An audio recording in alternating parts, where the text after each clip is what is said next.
আসসালামু আলাইকুম। আমি ফারজানা হোসেন মাই স্পাইসি কিচেন লাইফ চ্যানেলটিতে আপনাদেরকে স্বাগত জানাচ্ছি। আজকে আমি হাজির হয়েছি আরেকটি নতুন ব্লগ নিয়ে। কেমন আছেন সবাই? আশা করছি ভালো আছেন। আমিও ভালো আছি, সুস্থ আছি। কথা বলতে বলতে আমি বেগুন ভেজে নিচ্ছি।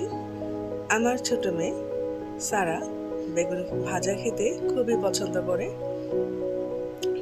ওর জন্য একটা বেগুন আমি ভেজে নিচ্ছি। আমার চ্যানেলটি যারা দেখছেন এই ভিডিওটি তারা একটা লাইক করে দেবেন, সাবস্ক্রাইব করে নেবেন। যারা অলরেডি এই কাজটি করে ফেলেছেন তাদেরকে অসংখ্য অসংখ্য ধন্যবাদ। আমার ভিডিওটি কেউ স্কিপ করে দেখবেন না প্লিজ। বেগুন ভাজা হয়ে গিয়েছে, এখন আমি এখানে ঢেঁড়স ভাজি করব, সেই জন্য তেলে পেঁয়াজ ভেজে নিচ্ছি, হালকা করে ভেজে নিয়েছি। এখন ঢেঁড়সটা ভালোভাবে এই তেলের মধ্যে ভেজে নেব। এখানে দিয়ে দেওয়া হয়েছে কয়েকটা কাঁচামরিচ।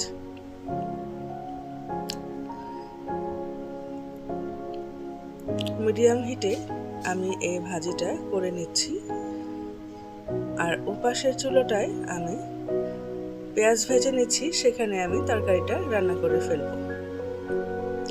আজকের ভিডিওটি কিন্তু খুবই একটা ছোট ভিডিও, খুব লং একটা ভিডিও আমি করিনি।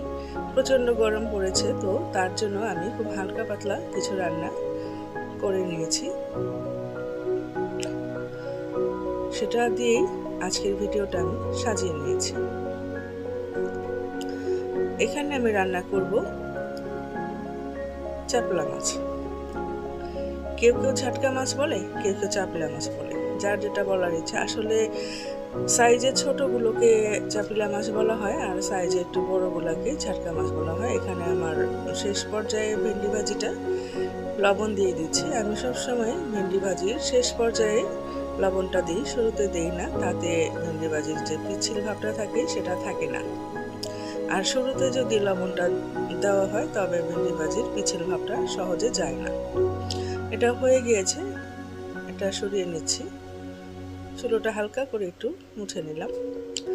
যা হোক, এখানে আমার তরকারিটার আলুটা সেদ্ধ হয়ে যাওয়ার পরে আমি বেগুন আর সাজনা দিয়ে দিচ্ছি। এটা সেদ্ধ হয়ে গিয়েছে, এখানে আমি এখন মাছ দিয়ে দিব।